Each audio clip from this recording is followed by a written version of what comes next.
Welcome to the Great Detectives of Old Time Radio. From Boise, Idaho, this is your host, Adam Graham. If you have a comment, email it to me, box13@greatdetectives.net. Follow us on Twitter at Radio Detectives, and check us out on Instagram, instagram.com/Great Detectives. If you're enjoying the podcast, please follow us using your favorite podcast software. I do want to encourage you to pick up your Great Detectives of Old Time Radio t-shirts. Those are available at t-shirt.greatdetectives.net. We've got 4 different styles, including our regular style and our Yours Truly Johnny Dollar Anniversary t-shirt. Check that out over at t-shirt.greatdetectives.net. But now it is time for this week's episode of Yours Truly Johnny Dollar. And the title is The Michael Meany Mirage Matter. From Hollywood, it's time now for Johnny Dollar. George Reed speaking. Oh, good morning, George. Is it? Well, sure. The birds are singing, the bees are buzzing. And there are whales in the Gulf of Mexico. So there are. What? You know anything about whales, Johnny? Can't say that I do. Well, neither do I. Neither does our agent down in Gulfport, Mississippi. Can you go down there? Well, yeah, sure, but what's this all about? I told you. A whale. Oh, come on. You people didn't insure it. Now, George. Oh, Johnny, of course we didn't. But we did write a floater policy covering 80 pounds of ambergris. Amber who? Gris comes from a whale. Very valuable, used in the making of perfume. Oh, yeah. We issued the policy a week ago. Yesterday, the stuff disappeared. How much did you cover it for? $20,000. And our agent down there is W.C. Owen. Got it? Owen, huh? Yes. You really shouldn't have any trouble locating the stuff. No? Why not? Because, and I quote Mr. Owen, ambergris smells worse than a hound dog which has caught a skunk.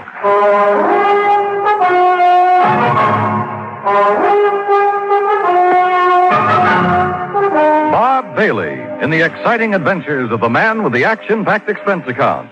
America's fabulous freelance insurance investigator. Yours truly, Johnny Dollar.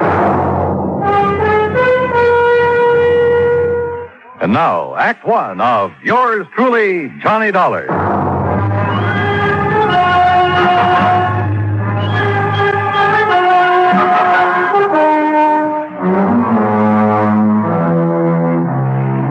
Expense account submitted by Special Investigator Johnny Dollar to Floyd's of England, American Branch Office, 443 North 15th Street, Hartford, Connecticut. The following is an account of expenses incurred during my investigation of the Michael Meany Mirage matter.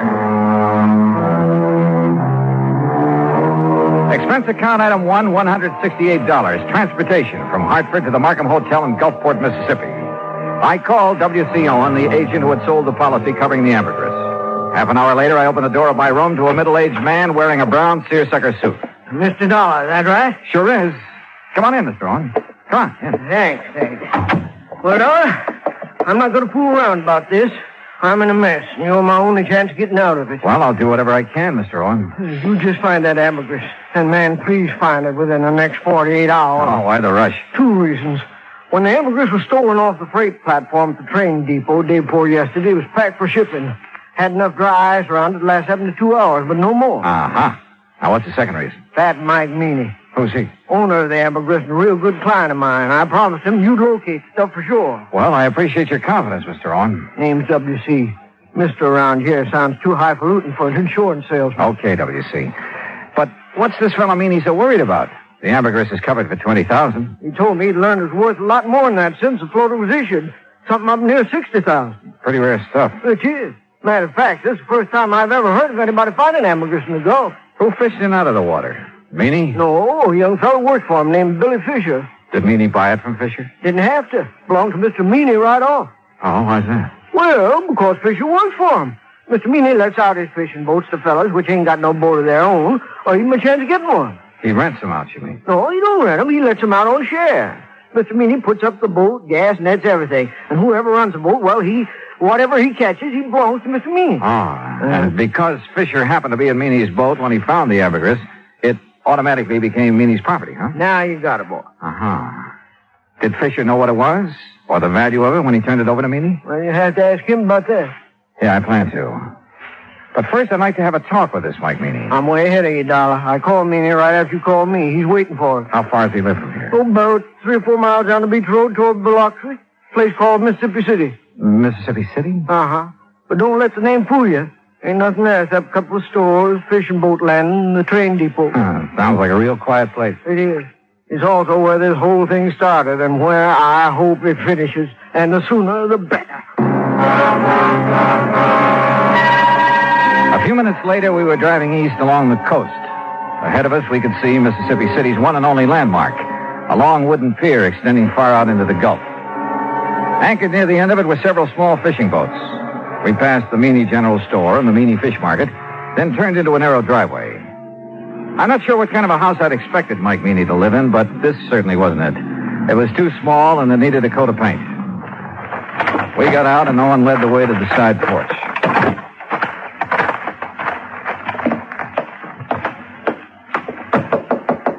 Mr. Meany, you at home? Doesn't look like he is. No, he's here. Listen. What in the name of... Sure heavy, ain't he? Yes, sir. Ain't another man his size in the whole United States. Good night, I believe it. WC, boy, you sure took your sweet time getting here. Yeah. Well, made it just fast we could, Mr. Meany. This is the fellow I was telling you about, Mr. Johnny Dollar. Both of you come inside. That's it. Come on in. You men sit down on the sofa. I'll just lower myself into this here chair. There. Yeah, now then. You're a detective, huh, Dollar? Well, then, me ain't giving me an answer. You're a detective or you ain't a detective. Now, which is it? I'm an insurance investigator. Right now, I'm being paid to find 80 pounds of ambergris that you lost. Lost? He didn't mean nothing by saying that, Mr. You Meany. hush up, you road agent. Mr. Meany. Dollar, that stuff was stolen, you hear? Thieved. Right in the broad light of day. You're sure? Why, I'm sure 80 pounds of ambergris didn't get up and walk off by itself. Yes, sir. Me too. Itself. Exactly where was it when it was stolen? Sitting in a box I had built for it, a special box. Smell-proof. Cost $25. Oh, shut up. I was sending it to New Orleans to a fella I'd heard might be able to sell it for me. The box was on the platform right outside the American Express office of the depot. Here in Mississippi City? Boy, you ever take a bad fall out of your crib? No, you ignorant, in Tuscaloosa, Alabama. Where do you think that depot was? Well, it could have been in Gulfport. No, it couldn't never do business there. Okay, so I'm wrong. No, but that's the first time you ever admitted it. Had the box been checked in at American Express? You mean had the freight been paid in New Orleans? Yes, that's what I mean. That scrounging, ignorant, no good. Had it been paid, Mr. Meany? No, it hadn't. Why not? Because the rat I trusted with the ambergris and sent down to the station to see it got on the train. Yeah? He'd promised. He'd give his word. He wouldn't take his eyes off that stuff for 1 second. No. That dirty. That no account. Are you okay, Mr. Meany? No. But you sit down. You make me nervous, WC. Yes, sir. Every time I think of that TJ, that stupid nephew of mine, well, you know what he done, Dollar. He spotted something more interesting to look after than $20,000 worth of ambergris.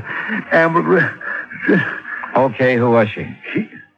Oh, WC told. No, I didn't. No, sir. Mr. Dollar, he's just clever. Yeah, well, anyway, according to TJ, this young female pulled up in an open car across the road from where he was at, and it wasn't until he got up close that he could see that she was wearing a strapless bathing suit. You see, Mr. Dollar, T.J. thought... He knows what T.J. thought. You keep your mouth shut, W.C. Well, whatever you say, Mr. Meany. Well, while T.J. was investigating the situation, someone made off with the ambergris, that right? Right. Well, what about the other people at the station? There weren't no other people there. How about the baggage clerk and the passenger agent? Where were they? Sam Burroughs is the only man that works down the depot. And he was busy selling some woman a Pullman ticket to Memphis. How long did T.J. talk to the girl? Just a couple of minutes, according to him, that is. You want to ask him yourself. He works at the All-Night Cafe in Gulfport. All right, thanks. Well, we sure haven't much to go on. You got nothing to go on. So you might as well give me my 20,000 and head back up north, where you belong. Not yet, Mr. Meany. You got 45 hours. At the end of that time, I want my insurance money. You don't see that I have it, Mr. W.C. Owen, you're going to be sorry. You know what I mean? Yes, sir. I know. Owen didn't say another word until we'd pulled out of Fat Mike Meany's driveway and had turned left going on down the beach toward Biloxi.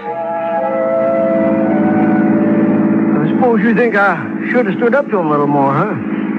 No, I figured you had your reasons for not wanting to get into an argument with him. You see those boats off the end of the pier? The small fishing boats, uh-huh. Well, they belong to Meany. He's also got money invested in half the business place along the beach. You know what that means, Dollar. Yeah, well, where I come from, he'd pull a lot of weight. That's it. And anybody he gets riled at, well, one word from him and a good many of my clients would be screaming for me to cancel their policies. Like that, huh? Just like that. Hey, where are we going? Billy Fisher's. This way, this here's the boarding house he lives in. Come on. Uh-oh. Okay, boy. Okay. Easy now, easy. That's it. Good boy, good boy. Did you know the dog is back in this house? Well, afternoon, Miss Harvey. Oh, well, my goodness, Miss Owen, this is an unexpected pleasure for sure. Why, thank you, ma'am. This here is Mr. Johnny Dollar, Miss Harvey. Afternoon. Pleased to know you, Mr. Dollar. Wouldn't you like to come in and sit down? No, thanks. We really don't have much time. Oh? Mr. Dollar is an insurance investigator. Right now, he wants to have a talk with Billy Fisher, providing his home. Why, sure he is. You find him round the side there. Oh, but... Yes, sir? Well, he's with Jane Higgins, Miss Owen. Jane Higgins? Oh, you know her pa rented that old Miller place again. The girl that got Billy into that trouble. Oh, yes. What kind of trouble, Mrs. Harvey? Well, it happened when the Higginses were down here 2 years ago. Billy and Jane have always been sweet on each other. But being as Billy is Billy and doesn't have a thing of his own, not even a job, except fishing one of Mr. Meany's boats. Well, Jane's pa just put his foot down. But didn't mean a thing to Billy. No, sir. At least not until old man Higgins got a sheriff after him. That still didn't stop Jane. And finally, the Higginses just packed up. They didn't come back until just 3 weeks ago Saturday. How old is the Higgins girl now? Oh, 18, 19. And she hasn't changed one bit in those 2 years. No, sir. She's just over here all the time. Sure be some fur flying when her paw finds out. There they are now. Billy? James! Hi. Come over here a minute, Billy. Someone wants to see you. Sure. Billy? Now this here's Mr. Dollar. Hi. Howdy. Miss Higgins, Mr. Dollar, and Mr. Owen. Hello, Miss Higgins. Billy, I wonder if I could speak to you alone for a moment, huh? Yes, sir. What do you want to talk to me about? Mr. Meany and the ambergris you found. Oh, that. Where did you find it, Billy? Out near Cat Island, floating in the East Channel. Uh-huh. Did you know what it was as soon as you saw it? No, sir, not exactly, but I read a story once about a fellow that found some ambergris, and he sure made a lot of money off it. So you weren't going to take any chances and you hauled it aboard, is that right? Yes, sir. Something like that. Billy, you realized that anything you caught or salvaged with that boat belonging to Mr. Meany, it wasn't yours. You realized that, didn't you? Well, not right then, I didn't know, sir. He gave me some kind of a contract to sign when I started working for him, but I never read it. Well, what happened when you put in at the pier that night? Oh, that Cliff Stillinger, Mr. Meany's checker. He spied the ambergris right off, and he made me turn it over to him. Was that the last time you saw it? Yes, sir. Yes, sir, that was it. Okay, Billy. That's all I had on my mind. Well, that's all? I mean, no questions about whether I swiped it from the train station or not? Would you tell me if you had? You crazy or something? Heck no.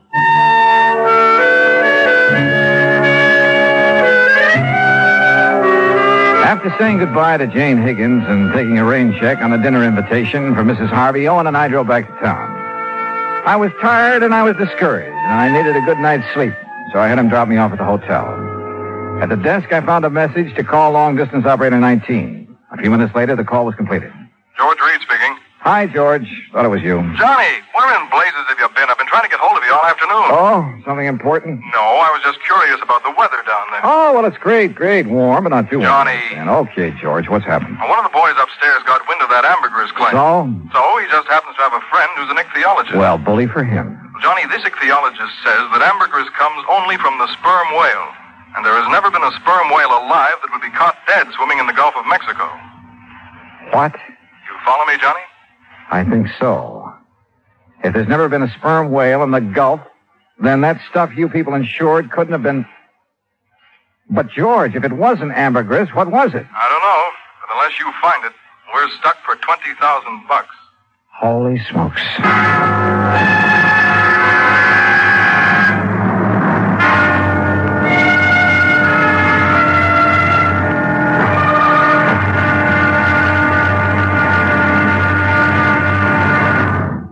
Act two of yours truly, Johnny Dollar, in a moment. Our flag now numbers 50 stars, and behind each star there stands yet another flag for each of the 50 states. New Mexico's flag is an ancient Zia sun symbol, a red circle on a field of yellow, radiating from 4 points, which we might indicate as north, east, south, and west, are 4 parallel lines. 4 was a sacred number of Zia, the number most often used by the giver of all good gifts. The earth had 4 main directions, each with its own gifts. The year had 4 seasons, each with a different offering for mankind.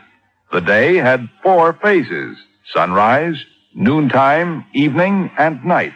Life had its 4 divisions, childhood, youth, manhood, and old age. Everything in life and nature was bound together in a circle, the circle of life and love, without beginning and without end. And in this great brotherhood of all things, man had 4 obligations.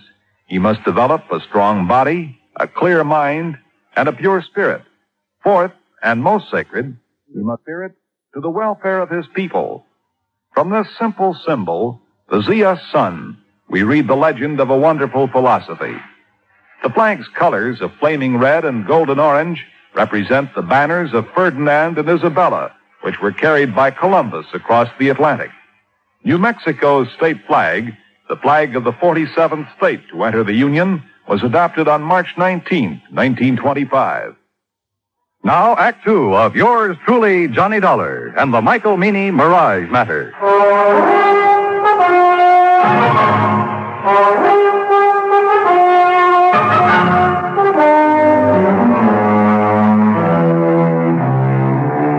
After talking to George Reed and learning that there was considerable doubt in his mind concerning the origin of the ambergris Mike Meany had insured with Reed's company, I called WCO and the agent who had issued the policy to come down to the hotel. He was as shocked and surprised as I'd been. Johnny, I just can't believe it. Yeah, well, it's true. At least according to a man who studied the habits of sperm whales for years. Oh, and those kind of whales never come into the Gulf? No, not according to him. Well, if ambergris isn't ambergris, what is it? WC, your guess is as good as mine. But whatever it isn't worth $20,000. No, guess not. Johnny? Yeah? You don't think Mr. Meany's trying to pull a fast one, do you? Trying to defraud the company? Yeah. Oh, no, I doubt it. He has all the money he'll need for a while. Yeah, that's for sure. Tell me, WC, did Meany have the ambergris analyzed before he asked you to insure it? Matter of fact, he did. Even showed me a letter which said that the stuff was ambergris. You remember who made the analysis for him? A chemist over in Biloxi. Don't recall his name offhand, but he signed that letter he gave Mr. Meany. Okay. First thing in the morning, we'll take another trip out to Meany's place. Good. In the meantime, don't mention any of this to anyone, will you? No, I won't. Johnny? Yeah? I should have checked on that chemist, shouldn't I? And I shouldn't have been so anxious to take Mr. Meany's word. Well, we all make mistakes. Not big ones. Not big ones like this. Johnny, we just got to find that stuff. Because if we don't, we'll never know if it was ambergris or not. Will we? No, WC, we won't. I felt sorry for Owen. I knew as well as he did that the company might recall his franchise unless we could prove it was ambergris that had been insured. And at the moment, I was quite sure we couldn't do that. The next morning, the coffee shop was crowded, so I started up toward the center of town, looking for another place to have breakfast. I was about 4 or 5 blocks from the hotel when I heard someone calling me. Mr. Dollar. Johnny. Oh, yeah. Good morning, Jane. Morning yourself. Well, what are you doing in town so bright and early? I'm going on a shopping spree. Oh? A girl can't get married and just any old thing, you know. I guess she can't. Well, who's the lucky guy? Well, who do you think? Billy Fisher? I certainly wouldn't marry anyone else. Well, Jane, it's none of my business, but I heard. You heard that my father is dead set against Billy, didn't you? Yeah, something like that. Well, he is. But there isn't much he can do about it. I'm over 18. Besides, he's going to change his mind about Billy. I hope so. He's going to be real sorry he ever treats Billy the way he has. Jane, look, I haven't had breakfast yet. How about joining me for a cup of coffee? Oh, I'd love to. Where we go? Oh, how about over there, the all-night cafe? All right. Oh, no, do you know what time it is, Mr. Dollar? Just 10 after 9. Why? Well, I just remembered something important. I'll see you later here. Funny. Or is it? I crossed the street and entered the all-night cafe. Behind the counter, wearing a white T-shirt, apron, and a Valentino-type hairdo, was a man about 23 years old. Morning. What'll it be? Ham and eggs and coffee. I want them eggs. Over easy, okay? It's okay with me. I ain't eating them. 2 half-mice with pigs. You want your coffee now? Yeah, please. Do you happen to know a man named Mike Meany? I should. He's my uncle. Oh, well, then you must be TJ. That's right. How come you know me? I was talking to your uncle yesterday. My name's Dollar. Oh, yeah. Yeah, he told me if you come around, I should tell you anything you want to know. Well, what happened at the depot that afternoon, TJ? Didn't he already tell you that? I'd like to hear your side of it. Well, ain't much to tell. I was sitting there waiting to put that box in the 303, and this here gal drove up. Uh-huh. What happened then?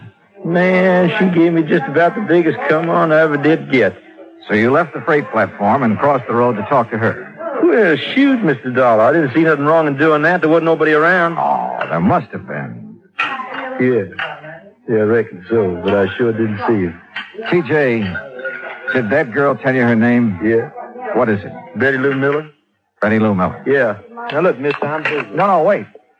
Have you seen her since then? Well, sure. When was that? Well, just now, out in the street. She's the gal you was talking to.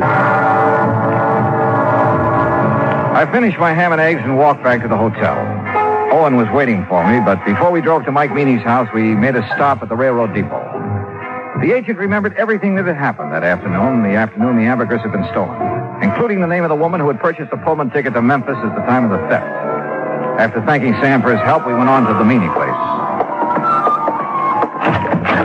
Come on in. Sit yourselves down. Well, thank you, Mr. Meany. Dollar, you find my ambergris here? No, sir. But I think I know who has it. What do you mean? You mean you know who stole it from the depot? I think so, Mr. Meany. I'm not sure. Well, boy, you just let me have their name. Yes, sir, I'll get the sheriff out here and see their foot under the jail. Now, you come on. Tell me, who did it? No, sir, I'm sorry. I'll tell you when I'm sure and not before. What? Well, when's that going to be? Depends. Depends on what? Whether you'll help me or not.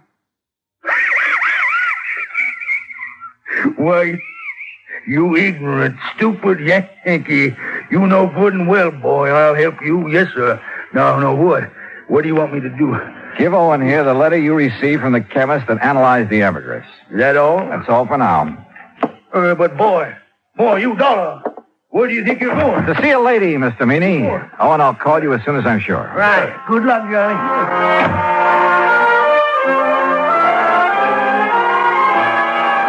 In Owen's car, I drove down the beach to Mrs. Harvey's boarding house. Billy Fisher was out with the boat, so I had plenty of time to tell her what I knew. It's all my fault, Mr. Dollar. I planned the whole thing and put Billy up to it. And bought the Pullman ticket? Yes, I still have it. Been meaning to turn it in for the money, but just haven't had a chance to get down to the depot. Tell me, Mrs. Harvey, how did you know that T.J. would leave the ambergris when he did? Oh, everybody around here knows T.J.'s weakness for girls. Wonder to me he hasn't been locked up long ago. Yeah. Well, it was a beautiful job. You timed it just like a professional. I thank you for the compliment. Where was Billy? In the woods on the other side of the railroad track. Oh. He waited till Jane got TJ all mixed up, then he scooted across, got the ambergris, and ran back into the tree. And Jane picked him up after leaving the depot? Yes, sir. You care for a cup of coffee, Mr. Dollar? No, thanks, Mrs. Harvey. You look so downhearted. Well, I guess that's part of my job, too. What did Billy do with the ambergris? I sent it on to Atlanta. A man there's going to sell it for him. Oh, I see. My, you sure look like you lost your best friend. Yeah, well, I ran into Jane this morning. She was going shopping for her trousseau. Yes, I know. Mrs. Harvey, if it turns out that isn't ambergris... Oh, they'll still get married no matter what, Mr. Dollar. If not now, then someday. Dollar! You Yankee schemer! What? Where you at? What on earth? Miss Harvey! Well, that sounds like Mr. Owen. And my friend, Mr. Meany. Dollar!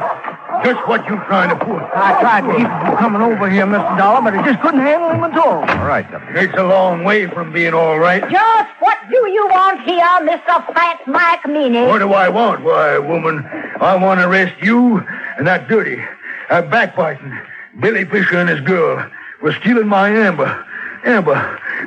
That's what I want. Hush. I want to see you in jail. Jail, don't be ridiculous. Ridiculous, why, woman. That's what I said. Now, if you don't get off my property... Yeah, but you, woman, you stole it. How do you know I stole anything? I know because this here worm of an insurance agent wouldn't have a customer left on the beach unless he told me. Well, he told you wrong. Billy took that ambergris. No. But it belonged to him all the time. Why, woman, that's a lie. But Ain't that right, Mr. Dollar? Yeah, it sure is. At least it is if it was ambergris. It's ambergris right enough. On. Well, I called that chemist, but he quit his job a couple of days ago. Couldn't find no record he made of it. Don't need no record. It's ambergris, and it's mine. It's Billy's. Mine. You think it's yours? You're seeing a mirage. Tell him, Mr. Dollar. Dollar, if this is some kind of a low-down yank, he trick. It's no trick, Mr. Meany. Mrs. Harvey showed me the contract you have with Billy. Well, what's that got to do with him stealing the ambergris? Just this. This. The contract states that all fish and fish products and byproducts caught or seined while using your boat belong to you. That's right. Exactly right, so? So, the ambergris doesn't. What? No, sir. Ambergris comes from a whale. And the whale is not a fish. It's a mammal. Dollar, you boy. No, wait a minute. Well, doggone. They say that young love can work miracles, and I guess it must be true, because later that day, a huge sperm whale was sighted about 3 miles offshore near the Cat Island Channel. Proving, as I've always said, you can't figure whales any more than you can people. Expense account total, including hotel bill and transportation back to Hartford, $420.10. Yours truly, Johnny Dollar.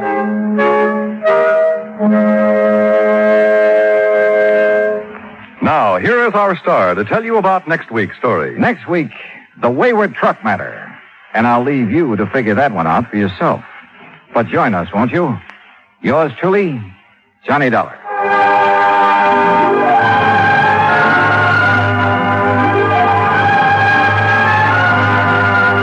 Yours truly, Johnny Dollar, starring Bob Bailey, originates in Hollywood. Written by Charles B. Smith, it is produced and directed by Jack Johnstone. Heard in our cast were Virginia Gregg, Jeanette Nolan, G. Stanley Jones, Junius Matthews, Gil Stratton, Dick Crenna, and John Daner. Musical supervision is by Amerigo Marino. Be sure to join us next week, same time and station, for another exciting story of yours truly, Johnny Dollar.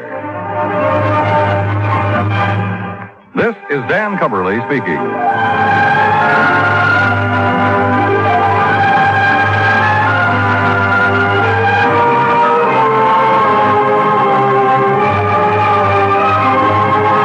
Johnny Dollar has come to you through the worldwide facilities of the United States Armed Forces Radio and Television Service.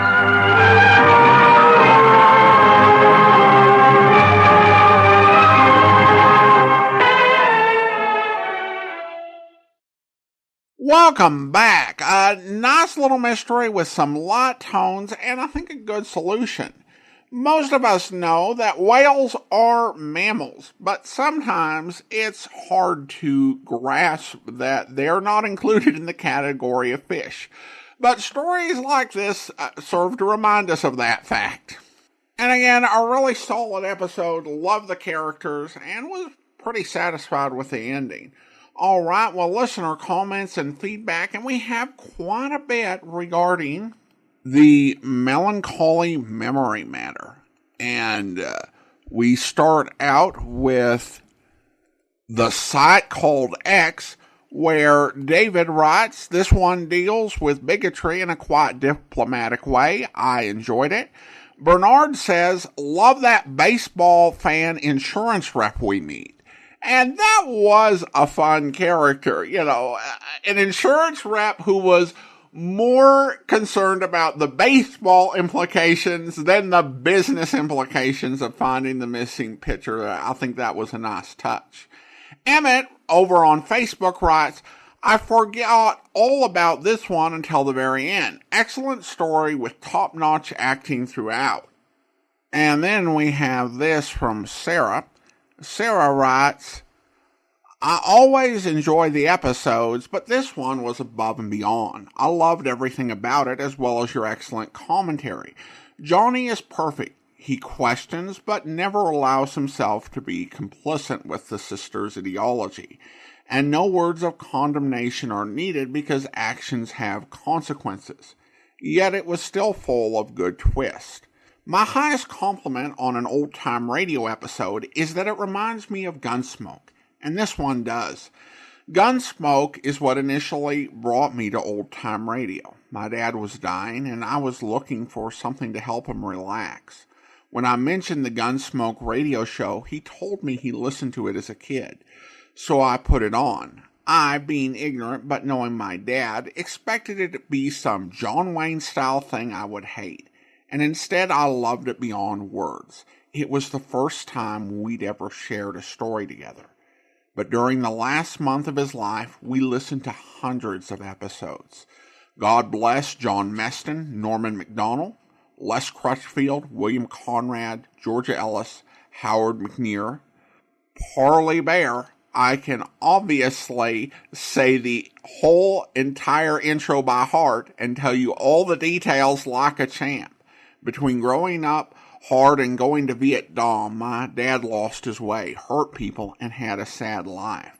Seeing him listen at 65 as he listened at 5, rooting for the good, hoping nobody hurt whatever child or old man or Pawnee mother or kitty, in tears over tragedy or laughing with Matt's inevitable victory. It was a gift. It helped me see that when my dad was little, he was nice. That what he became was not because he ever wanted to be the villain, but it happened anyway. Like the tragic and real portrayals of messed up men and women on Gunsmoke. It made me think about how important it is to not be part of the reason we have to keep learning and relearning the same lessons every generation. 70 plus years ago, radio dramas made for mass consumption were confronting issues of racism, sexism, poverty, bullying, child abuse, domestic violence, sexual violence, corruption, coercion, etc. And it wasn't before its time, rather it was in the present, in the context of World War II and the events that followed. Writers were doing their part to help people understand history so that we wouldn't be destined to repeat it. And I'm grateful even if the lesson didn't take, and even more so for all the writers who were blacklisted trying to tell such stories. In my dad's situation, I'm glad that at both ends of his life, he got to escape into a world with Matt Dillon on the side of the people who loved each other and wanted to do right. I'm a high school Spanish teacher, and I love using stories with my students. If you ever want a telenovela recommendation, I'm here for you. Right now, I'm thinking about how we can translate this episode and do it as a play. If we do, I'll definitely let you know. Thanks, Adam, from the bottom of my heart. The episode and your commentary were absolutely great. Well, thank you so much, Sarah. I appreciate your taking the time to write that comment and share about your dad and what Gunsmoke meant to you. And I think that there is such a wonderful power in actually experiencing the same stories across generations. And I think there's a real power in that. And one thing you pick up from the golden age of radio is that there was a dedication in the entertainment in passing along the stories from one generation to the next. I was listening to an episode of The Great Gildersleeve where there was a cultural reference to the courtship of Miles Standish, which was a poem that was 60 years old. And believably, both the character of Gildersleeve, who's in his 40s, and the character of Leroy, who was 10, actually understood and commonly spoke about this same story. And even when I grew up, you had Nickelodeon, which replayed a lot of the old TV series. And watching that sort of stuff kind of gave me an idea of the world that my parents grew up in and what those sort of influences were. And in today's world, we live in a situation where, because of the sort of mass entertainment industry, a lot of younger people don't even watch things that are more than 5 years old, and everything needs constantly rebooting and updating. And I think that might be part of the reason for all the intergenerational conflict we have. Not the whole thing. Certainly, there's no, one explanation for everything. But not, really having a sort of common ground or any understanding of what came before certainly can feed into that. And I think radio is such a powerful way to connect because you don't have those visual elements that can make things seem old or dated in a way. It's your imagination and you're experiencing the story. But again, thanks for the comment. I really appreciate it. And all the best on maybe adapting the story into Spanish. I'd love to hear how that would work out.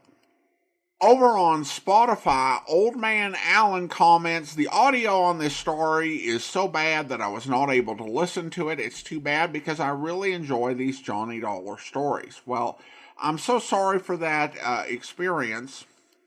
Obviously, some other listeners were able to hear it, but it can, be a tricky thing with how people are able to hear it. I do know that there were a few issues with that particular recording.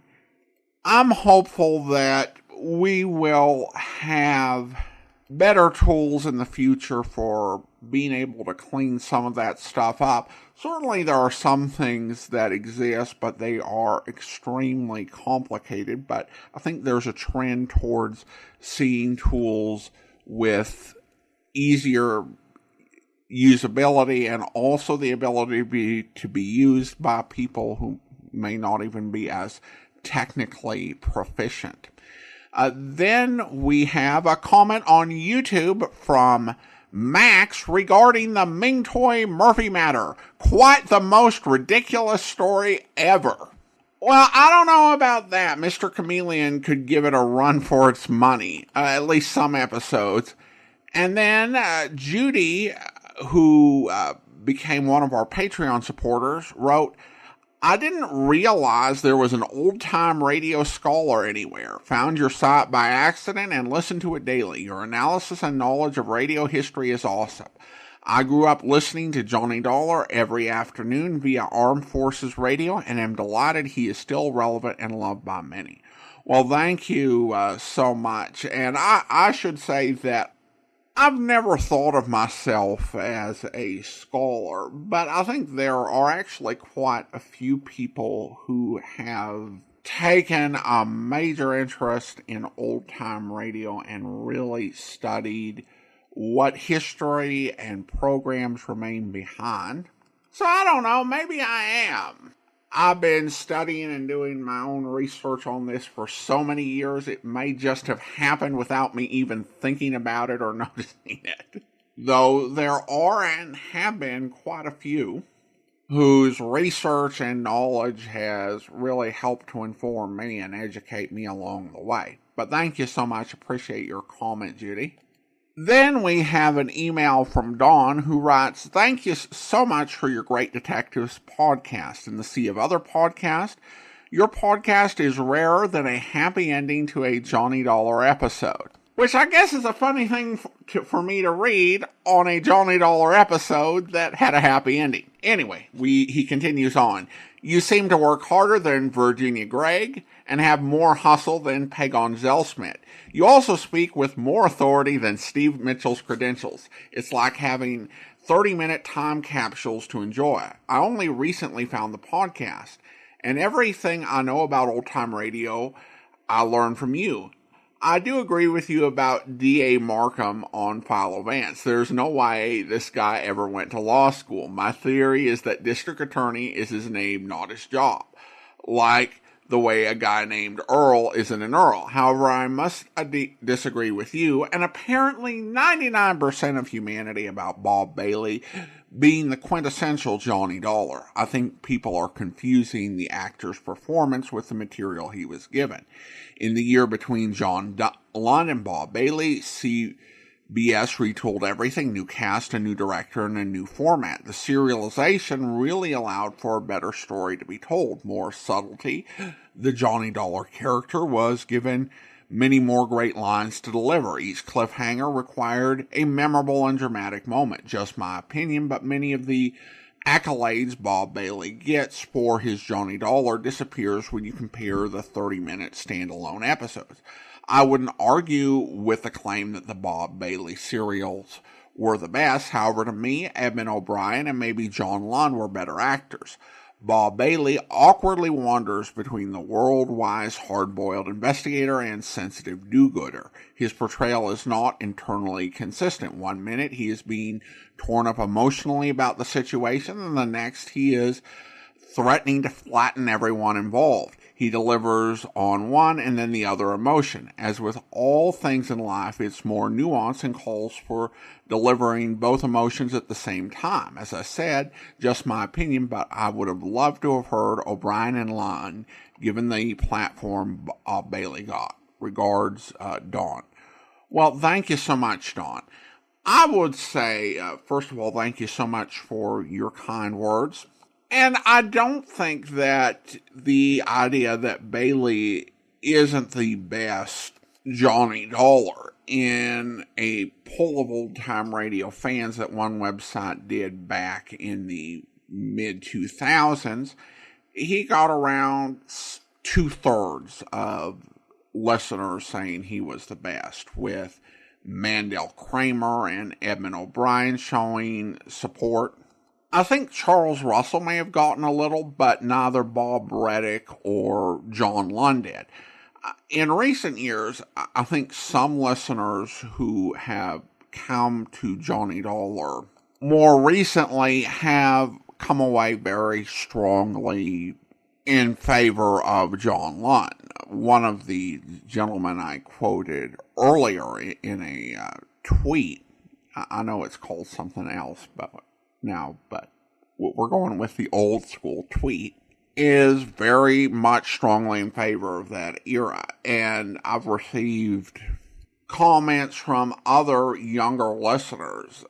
The John Lund group of episodes came together a bit slower, and a lot of the earlier versions were a lot less listenable. And I think you do raise a good point that some fans really do give more weight to the actor than to the overall production team and the writing But I kind of feel like in your criticism of Bailey, you're doing the same thing a bit, because the thing is, Bob Bailey was performing the scripts that were written. And I think the characterization that he gives, even though it's not necessarily consistent with other performances or scripts, he is serving the writer and performing the script given. And I think you're right that the strength of the scripts during the serial era really do cut strongly in his favor. But it's also true that the reason, I would say the prime reason that, say, when you get into 1958, the show is not as good as, say, it was under O'Brien or Lunn as a mystery program. That comes down to the writing and not to Bailey's performance. As to the performance itself and the way he does the character, I think the way that Johnny Dollar is written, and I think I wrote about this a little bit in All I Needed to Know I Learned from Dragnet. I think Johnny Dollar is someone who has seen a lot of how life can really go wrong and how people can be corrupt or can do horrible things to each other. So he is not approaching the world in some sort of naive way. And he's not a fool, and he can see some situations when he has a realization of what's going on that can bring out, a very world-weary feeling. But I think underlying that is someone who never gives up on trying to do the best he can for people, and who still has his own sense of justice and right and wrong that guides his action. And that's kind of the true north that he goes back to. I think that to an extent in his job, you really kind of have to act like a lot of different people. If you're interacting with some people, it's just got to be, pure professionalism, being purely businesslike. And then you've got to be tough and able to handle yourself and deal in difficult situations when you're dealing with the sort of criminal underclass. And then, there are other occasions where some sensitivity can be called for. And there are other times where you really need to just kind of test things out, shock people to get a reaction. And then you have Johnny on just a purely personal level. And we get those moments where he's just kind of relaxed and chill and friendly and very engaging. So I don't know if I feel that there's a real huge gap in Bailey's performance in that way. But again, I definitely feel, Don, you're right that it is very hard to identify and kind of separate in some sort of absolute way where you need to give credit to the actor and where credit needs to go to the writer and to the director and all the people behind the scenes who make the story work. So thanks so much. Appreciate your really thought-provoking email.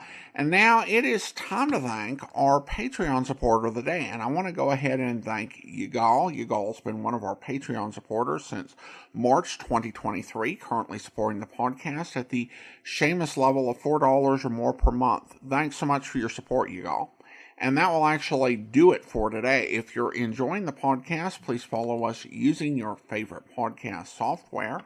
And if you're enjoying the podcast on YouTube, be sure to like the video, subscribe to the channel, and mark the notification bell. We will be back next Friday with another episode of yours truly, Johnny Dollar. But join us back here tomorrow for Dragnet, where... I'm Sergeant Friday. This is Sergeant Romero. We'd like to talk to you if we could. We know how you must feel, but there are a few questions that we have to ask you. Did you telephone the police? We have to know how it happened, Miss Kreiber. Miss Kreiber? Mm-hmm. Can you tell us what happened? Who is it? What do you want? We're police officers. Oh, Albert. Albert's dead. Albert! Albert! Someone call the police? Miss Kreiber, we are the police. My husband's been murdered.